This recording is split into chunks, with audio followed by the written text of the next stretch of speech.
Assalamualaikum warahmatullahi wabarakatuh.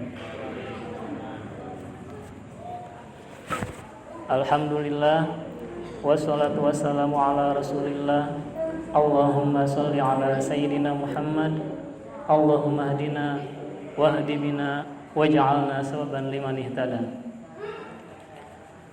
Alhamdulillah, itulah kata yang paling tepat untuk mewakili atas semua nikmat yang telah kita rasakan. Alhamdulillah atas rasa sakit yang karenanya kita bisa merasakan begitu berharganya sehat. Alhamdulillah atas waktu sibuk, atas semua kesibukan yang karenanya kita bisa menikmati indahnya waktu luang.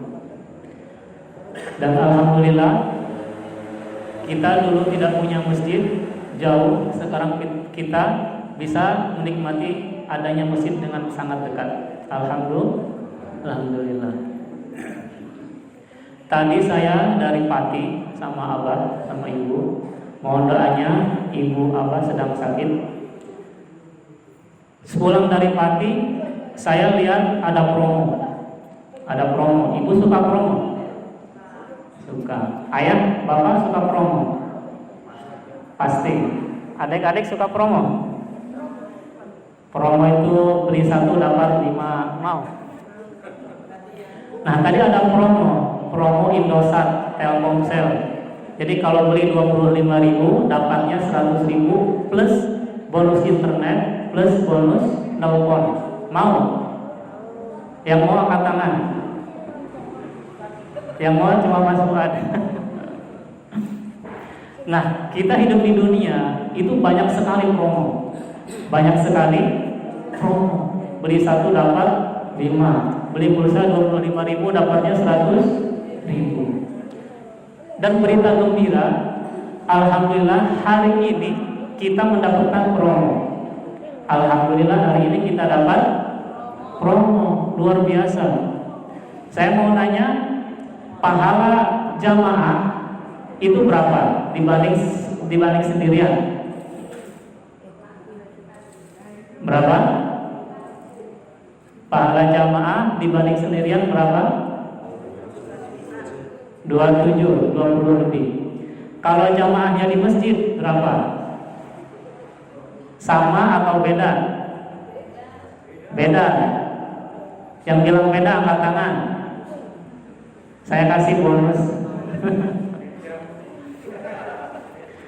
Jadi dikatakan dalam satu hadis, sholatul rajulin fi jama'atin tazidu ala sholatihi fi baitihi aw suqi. Orang yang salat di masjid jamaah itu melebihi daripada sholatnya di rumah atau di pasar atau di tempat kerja. Melebihi bid'an wa isyrina darajat, 20 lebih. Jadi orang yang salat jamaah di masjid itu melebihi orang sholat di rumah, baik itu di rumah sendirian ataupun di rumah berjamaah. Bapak di rumah sendirian dapat 1, ibu berjamaah sama suami di rumah dapat 27, sendiri dapat 1.000, jamaah dapat 27.000. Kalau di masjid dilipatkan lagi, bir'an wa isyrina darajat, lebih dari 20. Kita hitung aja 27.000. Berarti berapa? 27.000 tambah 27.000 54.000. Berarti beli 1 dapat 2. Itu belum selesai. Wa dzalika idza tawaddaa fa ahsana wudu thumma ata ila masjid lam yakhuthu khatwatan illa rufi'at lahu darajah wa hutta biha anhu khati'ah. Itu apabila ibu atau bapak wudu di rumah, wudunya itu disempurnakan, sunahnya disempurnakan 3 kali, hidung, kumur-kumur dan semuanya disempurnakan. Apabila wudunya sempurna, kemudian kita melangkah ke masjid, maka 1 langkah diangkat derajat, ditulis kebaikan. Langkah 1-nya menghapus kesalahan. Luar biasa. Itu bonusnya. Kayak tadi orang beli pulsa 25.000 dapat internet gratis. Jadi kita selama jalan semakin jauh semakin banyak. Jadi kalau ibu bapak mau pahala besar, jalannya muter. Jalannya muter. Kayak saya jalannya muter. Harusnya mau lurus saya lewat sana. Lebih gampang. Ya. Itu baru satu, bonusnya satu. Ada lagi satu lagi. Fa idza dakhala masjid kana fi sholatin madama as-sholatu hiya tahbisu. Apabila sudah masuk masjid belum salat, baru masuk kakinya, kana fi sholatin itu seperti sedang salat. Sampai salat itu ditegakkan, seperti sedang salat. Bayangkan, belum salat dapat pahala salat.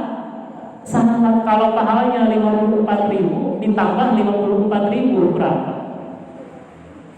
108.000. Beli pulsa 25.000 dapatnya 100.000. Hebat kan? Udah gitu kesalahan dihapuskan, kebaikan ditambahkan. Belum selesai, masih ada lagi. Wal malaikatu yusholluna alaihi madama hiya fi majlisi alladhi shalla fihi yaqulun Allahumma ighfir lahu Allahumma arhamhu Allahumma ighfir lahu warhamhu wa tub alaihi. Malaikat yang mendoakan, bukan manusia, malah malaikat banyak. Ya Allah, maafkanlah dia, kasihanilah dia, dan terimalah tobatnya. Malam yuhdin, selama dia belum hadas, atau dia malam yudi, atau dia selama dia tidak menyakiti orang lain. Maksud menyakiti apa? Di masjid tapi jelekin tetangga, itu berarti dihapus. Lagi di masjid malah main apa? Titik-titik ya. Jadi kalau di masjid ya di masjid sholat, jangan sampai dirusak. Jadi kalau didoakan malaikat, ibu terbayang nggak?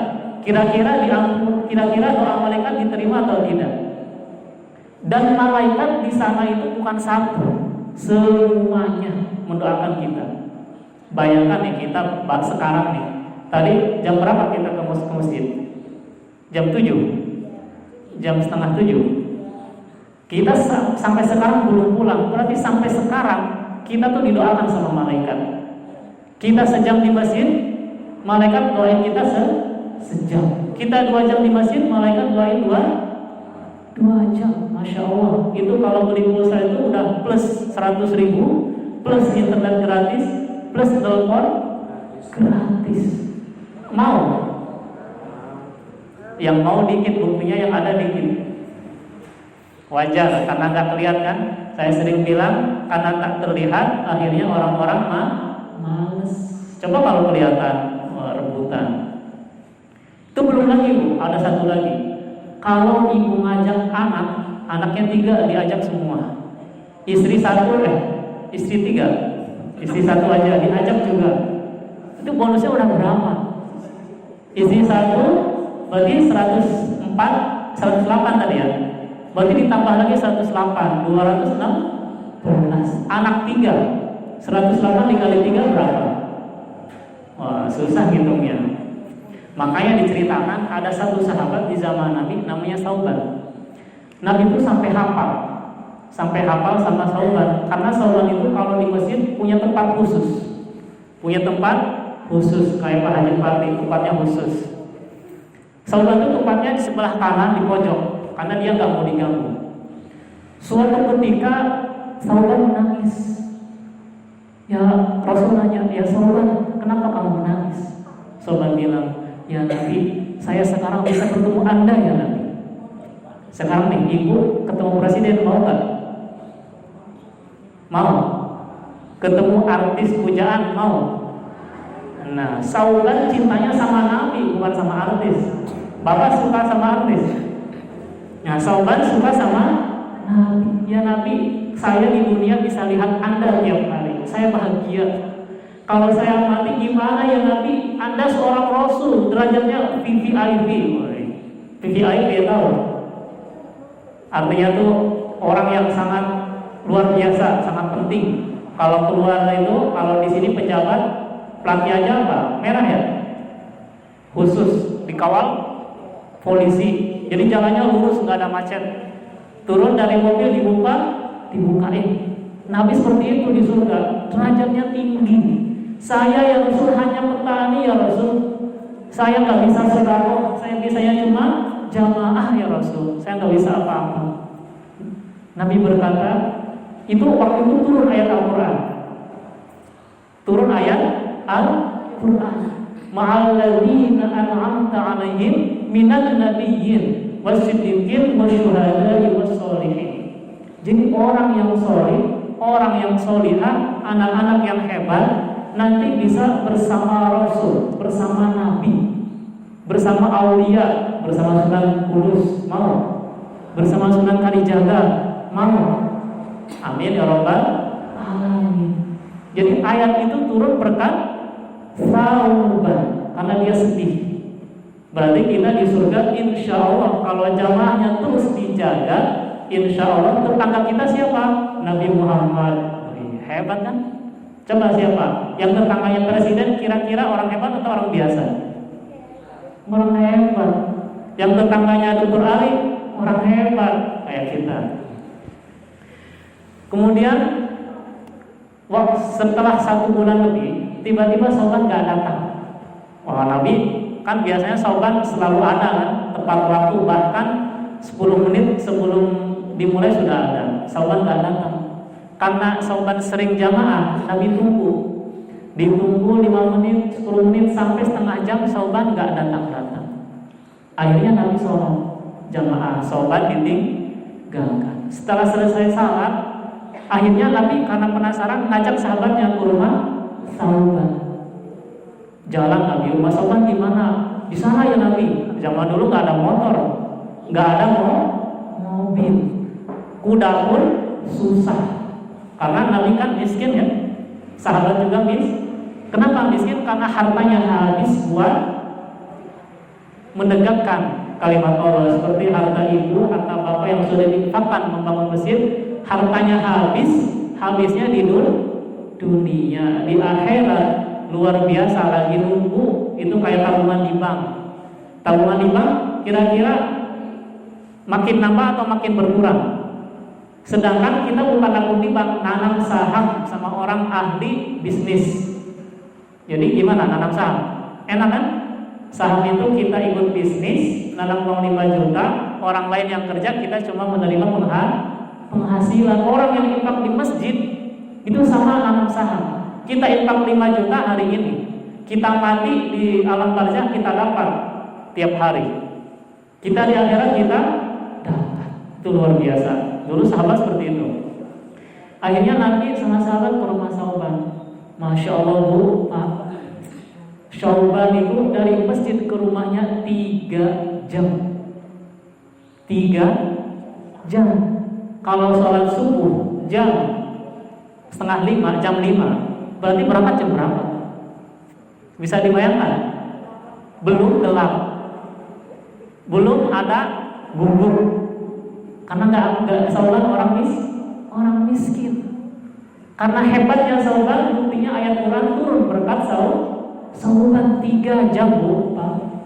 Kita cuma 1 menit, 5 menit itu juga naik motor. Akhirnya Nabi bertanya sama istrinya, wahai istri Sauban, apakah Anda menemukan hal-hal yang di luar biasanya ketika Sauban sedang nazar, sedang mau meninggal? Istrinya bilang, iya ya Rasul. Sauban bilang pada saya, ya Allah, apakah tidak lebih jauh lagi ya Allah? Terus yang kedua bilangnya, ya Allah, enaknya kalau dulu saya ngasih yang baru. Nah, ternyata kisahnya Sauban kan perjalanan 3 jam menuju masjid itu kira-kira berapa langkah? Kira-kira berapa langkah? Ada 1000 langkah, lebih mungkin ya. Itu Sauban ketika nazar Allah memperlihatkan ibadahnya. Sauban berkata, ya Allah, andaikan saya dulu hidup di dunia lebih jauh lagi. Bayangkan, Sauban pengen hidup lagi, pengen rumahnya lebih jauh lagi dari masjid. pengen 5 jam, pengen 6 jam. Luar biasa. Itu karena pahala setiap langkahnya dihitung. Kita melihat di ATM ada 100 juta, alhamdulillah. Padahal ternyata kalau kita ngajak orang bisa 1 miliar. Enak mana? Enak ngajak orang kan? Nah, saubat juga seperti itu. Ya Allah, kenapa saya dulu tidak lebih jauh lagi? Karena uangnya di surga banyak, tapi dia pengen lebih banyak. Terus yang kedua, ya Allah, andaikan saya ngasih yang baik. Ternyata ketika dia perjalanan ke Madinah, dia pakai musim dingin, pakai jaket 2, jaket baru sama jaket lama. Di jalan ada orang kedinginan, dikasihkannya jaket lama, diperlihatkan sama Allah, ini ada ganjarannya karena kamu memberi sedekah. Sahabat bilang, ya Allah, kalau saya ngasih yang baru. Kalau ibu sama bapak ada uang 5.000, yang satu bagus, satu jelek, ada keropak masjid, yang mana yang dimasukin? Yang jelek. Ada baju yang satu 100.000, yang satu 10.000, yang dikasihin yang mana? Yang 10.000. Ada mobil satu, beli lagi baru. Yang lama yang dikasihin, yang baru eman, ya kan? Nah, Sauban sudah merasakan, ya Allah, andaikan saya ngasih yang baru,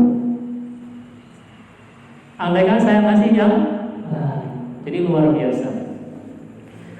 Sekarang setelah kita Sauban, kita teruskan ayat kemarin, yaitu iyyaka na'budu wa iyyaka nasta'in. Jadi ayat Sauban saya pakai sebagai motivasi kita agar kita tetap semangat ke masjid, agar kita pantang menyerah.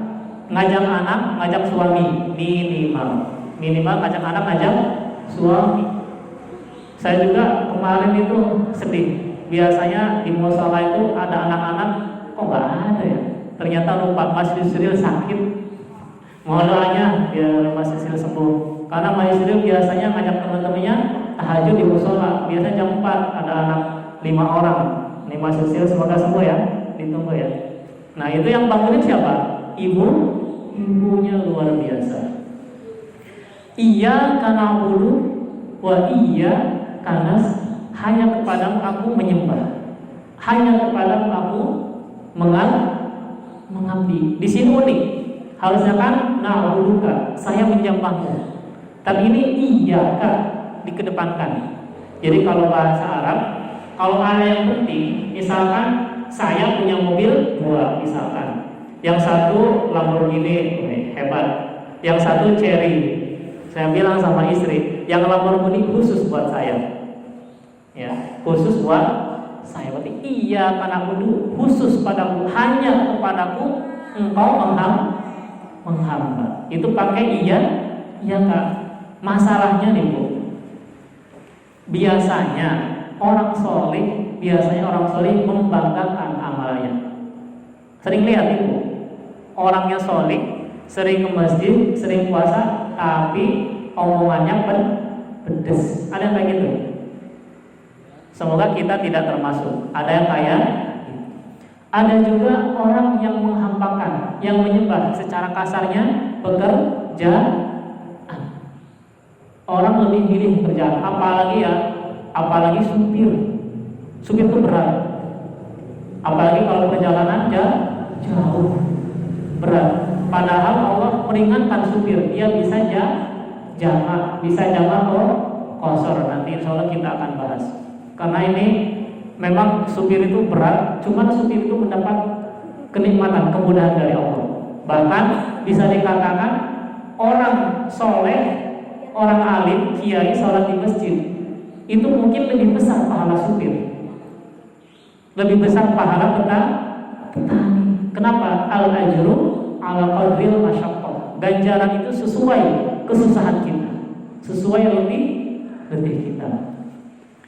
Iyyaka na'budu, Allah menggunakan na'budu. Kalau kayak kemarin kan alhamdulillah, bukan hamidullah. Alhamdulillah semua puji, tidak terbatas waktu. Jadi kalau ada orang hebatnya di dunia doang kan. Kalau sudah mati hebat kan? Enggak kan? Nah, kalau ini dibalik, na'budu bukan ibadah. Na'budu fi'il mudhari kalau bahasa Arab, kalau bahasa kita itu sedang menghamba, sedang mengabdi, sedang beribadah. Ini unik.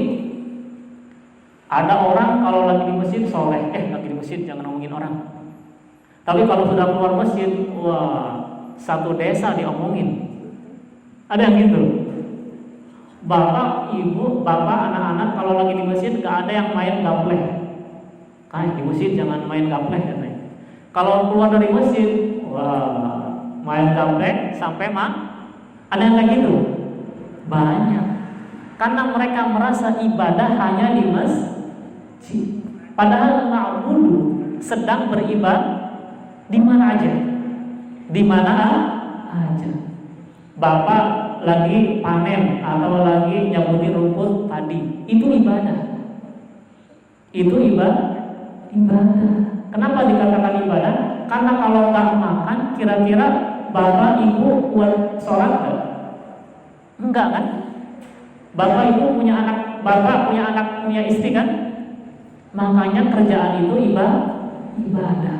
Apalagi kalau kita bisnis, punya warung besar, luar biasa, untung besar, tapi juga bernilai ibadah. Maka yang punya warung jangan curang. Nabi juga adalah seorang pedagang.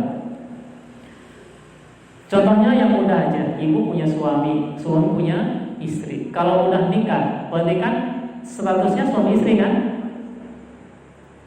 Tapi kalau ketika ibu suaminya ke Jakarta sebulan, habis itu ibu gak ada suami, hanya dandan yang cantik, keluarnya saya masih lajang. Ada yang gitu, nyari selingkuhan. Nauzubillah, bukan gitu. Meskipun suami di Jakarta, ibu tetap istri kan, karena udah nikah. Atau suami ke Jakarta sebulan, di Jakarta bilangnya masih lajang. Jangan gitu.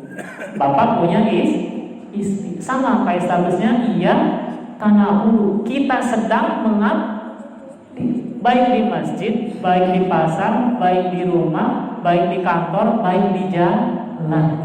Kita sedang mengabdi. Dan uniknya iya karena di sini kita tuh menggunakan kata ibadah, menyembah, bukan meminta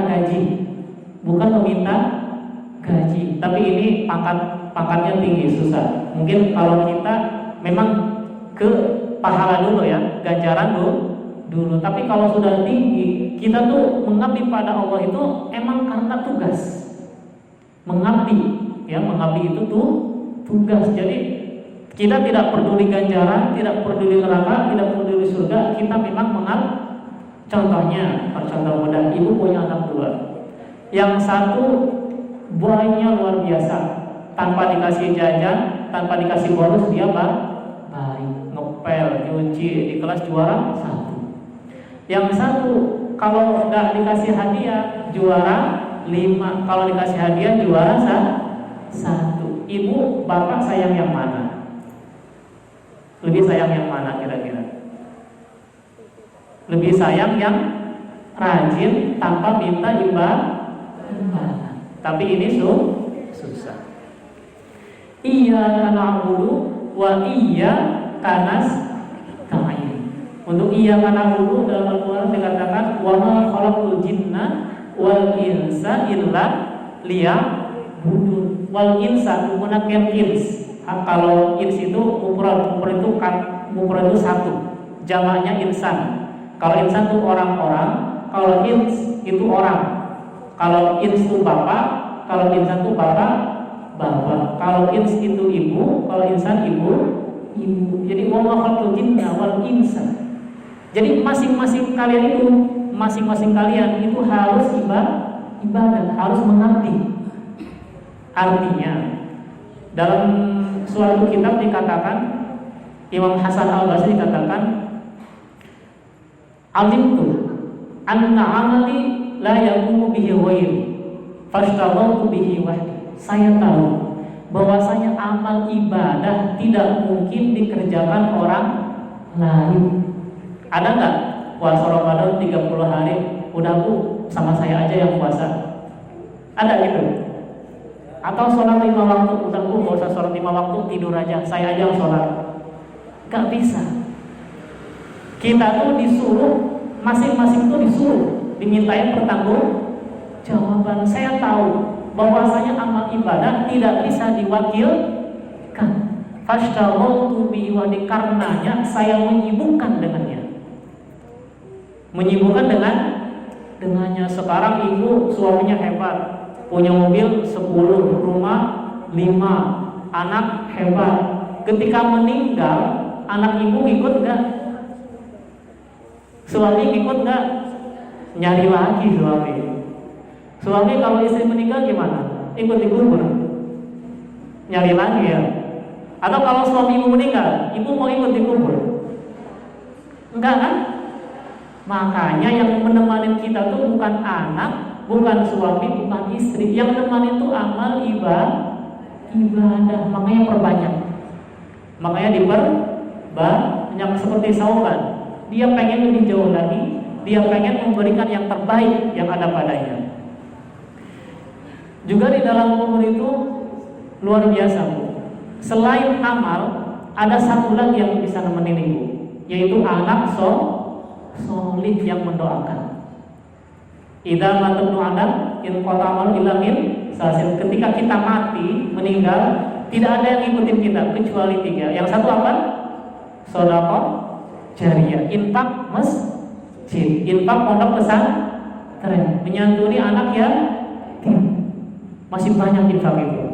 Di Mesir itu orang-orang tuh lomba-lomba infak. Sampai saya di Mesir gak pernah dikirim, ditanggung. Karena infak itu pahalanya 700 kali bahkan lebih. Kenapa 700 kali? Kayak saya dibiayain orang, padahal gak kenal. Yang biayain saya ketika saya ceramah kayak gini, berarti dia dapat. Betul. Ketika saya ngajak ibu 20, ibu semuanya rajin ke masjid, dapat nggak orang yang biayain saya? Dapat. Makanya saya kalau kaya pengen biayain anak yatim. Amin ya rabbal alamin.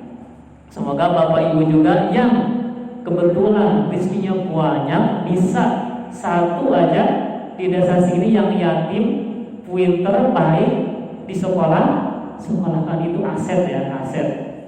Sedekah jariyah. Yang nomor 2 apa? Nomor 2, ilmu yang bermanfaat. Ilmu bermanfaat tidak harus jadi kiai, Bu. Tidak harus jadi ustaz. Ilmu yang manfaat itu adalah salah satunya ilmu yang diamalkan. Ibu tahu pahala jamaah, pahalanya luar biasa. Ibu amalkan. Anak ibu ketika lihat ibu rajin biasanya ngikut. Biasanya apalagi suami. Ketika suami rajin biasanya istri ikut. Biasanya anak ikut. Makanya pelajaran paling mengena itu mencontohkan, bukan ngomong. Kalau ngomong gampang. Nah, tahajud kan ibunya ngorok. Kira-kira tahajud gak? Ayahnya anak sekolah nak, ayahnya malam-malam nonton bola, anaknya ikut nonton bola di pinggir. Akhirnya ngantuk. Yang terakhir apa? Waladun sholih yad'u. Nah, alhamdulillah anak-anak ibu yang sekarang di sini semoga menjadi anak soleh. Amin ya rabbal alamin. Iyyaka na'budu wa iyyaka nasta'in. Dan terakhir ini isti'anah. Sama kayak tadi, hanya kepada Allah kita meminta tolong. Jadi ini solusi. Ibu ada masalah, bapak ada masalah, semua orang pasti punya masalah. Sekarang ibu tahu cecak, makanannya apa? Nyamuk. Cecak gak punya sayap, makannya Nyamuk, tapi cecak hidup apa mati? Hidup kan? Nah, aneh. Allah min dabbatin, semua yang di dunia itu sudah ada rizkinya. Jadi kita jangan khawatir. Ketika ada masalah, rumusnya apa? La yukallifullahu nafsan illa wus'aha. Ketika kita ada masalah, rumusnya, wah ini sesuai kemampuan saya. Ketika masalah makin berat, berarti kita tuh derajatnya tinggi. Sekarang anak SD sama anak aliyah, lebih susah mana kalau ujian? Lebih susah mana? Anak aliyah. Anak aliyah sama anak kuliah, lebih susah mana? Anak kuliah. Jadi kalau ibu ujiannya berat, cobaannya berat, insya Allah di akhirat derajatnya tinggi. Seperti Nabi Ayub. Nabi Ayub itu orang terkaya. Orang terkaya. Hartanya hilang, anaknya mati, istrinya ninggalin dia hanya dalam jangka sebentar. Anak pertama, dia kan orang kaya nih. Dalam satu hari hartanya habis. Habis. Tak tersisa. Kira-kira kalau ibu bapak kayak gitu urus asa, nangis bunuh diri atau gimana ya? Habis dalam sehari. Hari berikutnya anaknya 12 mati. Mati bukan satu loh ya, semuanya. Kira-kira ibu bapak gimana kalau anaknya mati satu aja? Tapi Nabi Ayub tetap ternyata Nabi Ayub masih dikasih penyakit. Penyakit ini hebat, tidak ada sebelumnya dan tidak akan ada setelahnya. Jadi penyakit yang paling hebat itu penyakit Nabi Ayub. Sebelumnya nggak ada, setelahnya nggak ada. Selama berapa tahun? 7 tahun. 7 tahun. Kita sakit gigi sehari sudah ramai kan? Suami ngajak ngobrol, istrinya udah tahu sakit gigi. Ayo gimana sih? Gitu. Nabi Ayub 7 tahun. Ini sudah setengah jam. Saya kemarin kan nggak bawa laptop, jadi nggak lihat jamnya. Diteruskan atau sudah? Soalnya takutnya kemalaman, kemarin sampai sejam. Kita tutup aja. Tapi sebelum ditutup, barangkali ada yang mau bertanya. Untuk ayat Ihdinaya insya Allah minggu berikutnya.